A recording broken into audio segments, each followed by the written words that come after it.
Welcome to the deep dive. This is where we take a stack of sources and really try to extract the most important nuggets of knowledge and insight just for you.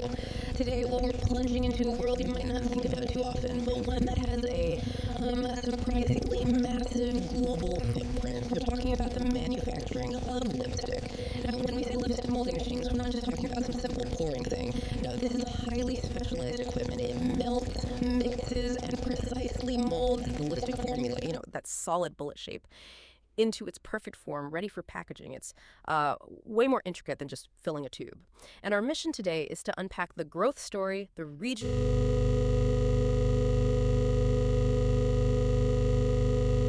Yeah, what's truly compelling here is that this deep dive isn't just about lipstick, right? It's actually a fantastic lens to understand broader trends. Things like cosmetic manufacturing, the rapid advancements in automation tech, and just how quickly global beauty markets are expanding.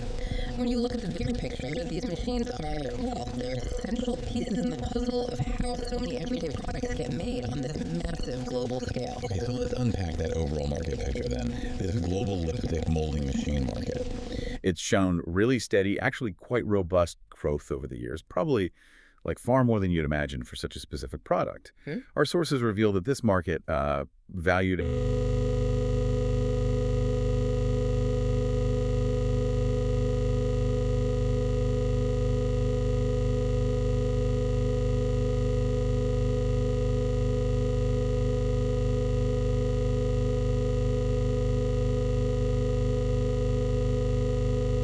Industrial market like this, well, that's quite robust. And what's really driving those numbers, it's a combination of factors. It's not just organic expansion. A primary force is the rising demand for automation and cosmetic manufacturing. We think about the precision needed. Our sources mention that advancements in automated pouring systems now let manufacturers fill like hundreds of molds at the same time. Hundreds, wow. Yeah, and reducing waste by up to 15% compared to the older methods. Okay, that's significant. Exactly. So that's a direct link between the tech getting better and The efficiency driving these numbers. It makes high-volume production of even tricky lipstick designs actually feasible. Plus, we're seeing an ever-expanding global beauty market. It's reaching new.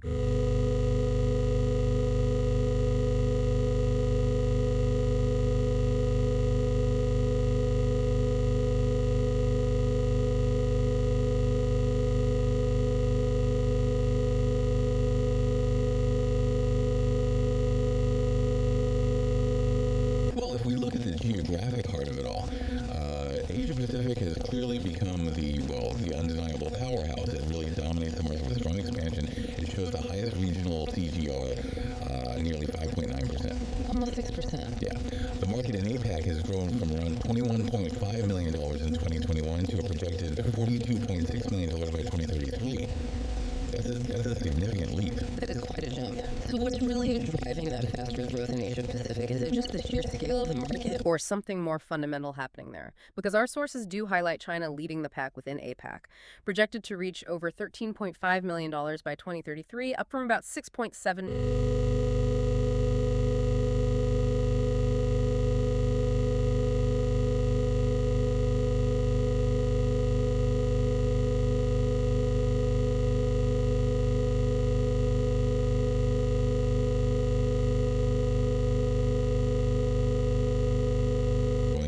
Globally in the Pacific market, a remarkable 6.877% CEGR. Wow, almost 7%. Yeah, projecting over $5.6 million by 2033. And Singapore also shows really strong performance, 6.182% CAGR.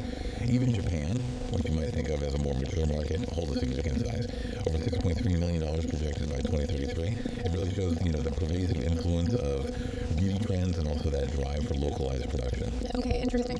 Now let's maybe turn our attention to the more established beauty markets. Thinking North America and Europe, they still hold substantial market shares, obviously, but their growth rates seem Generally a bit more moderate compared to that fast pace in APAC. What are the numbers telling us there? Well, in North America, the market was around $18.5 million in 2021. It's projected to grow.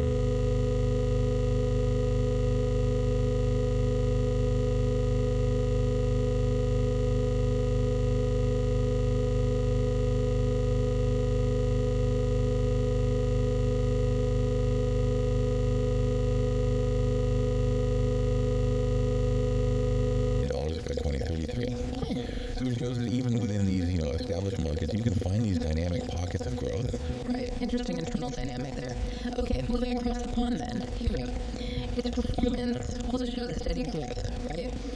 Market there was nearly $15 million in 2021, projected to reach over $26 million by 2033. That's 4.771% CGR. So, similar ballpark to North America overall. Pretty similar overall, yeah.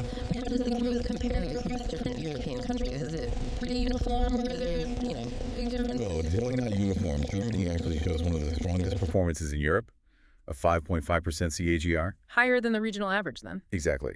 Growing to over $5.3 million by 2033, which suggests, strong investment.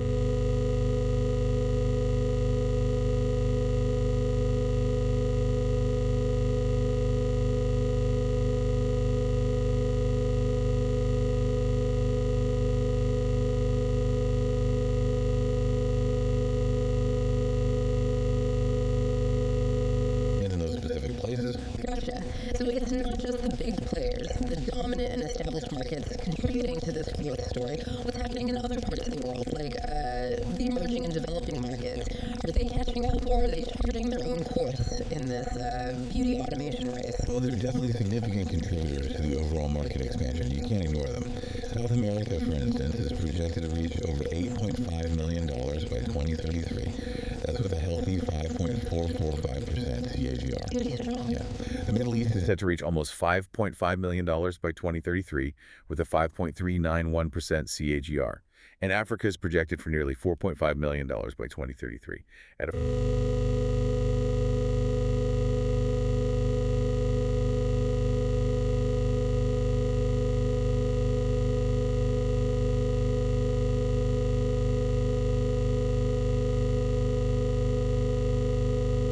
and Turkey's close behind at 5.799%. In South America, Argentina is notable with a 5.992% CAGR. And South Africa leads in Africa at 5.381% CAGR. When you actually lay out these numbers across the globe like this, it really makes you think about how universal the beauty market truly is becoming. I mean, who would have thought lipstick molding machines would end up being such a barometer for global economic shifts? It really is fascinating how these specific numbers can tell Such a broad story, isn't it? So, okay, with all this consistent growth and this regional dynamism we're seeing, what's next for these machines? Are we seeing new innovations coming down the pike? Or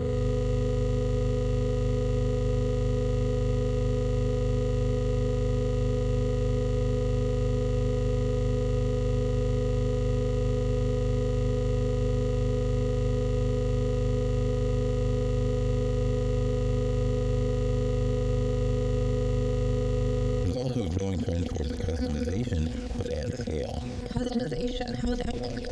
Well, imagine machines that could potentially turn out a unique shade, or maybe even a personalized shade, for every customer on demand. That's pretty futuristic. It is. And we could also see more integration of smart technologies. Things like predictive maintenance for the machines themselves, and even more precise quality control during production. So yeah, it's not just about making more lipstick, it's about making it smarter, maybe more sustainably, and perhaps more uniquely for the individual consumer. okay, so to sort of wrap up our deep dive for you today, what we've seen is this remarkably consistent global growth in the lipstick molding machine market.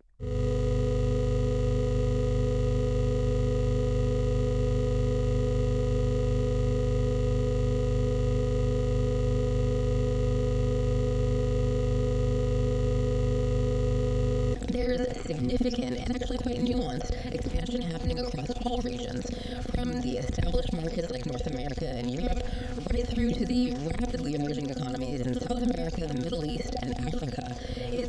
It really is a truly global phenomenon with an eye clearly towards a more automated and potentially customized future. And maybe this raises an important question for you, the listener, to consider. If a seemingly niche market, like lipstick molding machines, can offer such Detailed insights into global economic trends, consumer habits, technological advancements. Well, what other unseen industries might hold similar surprising stories about how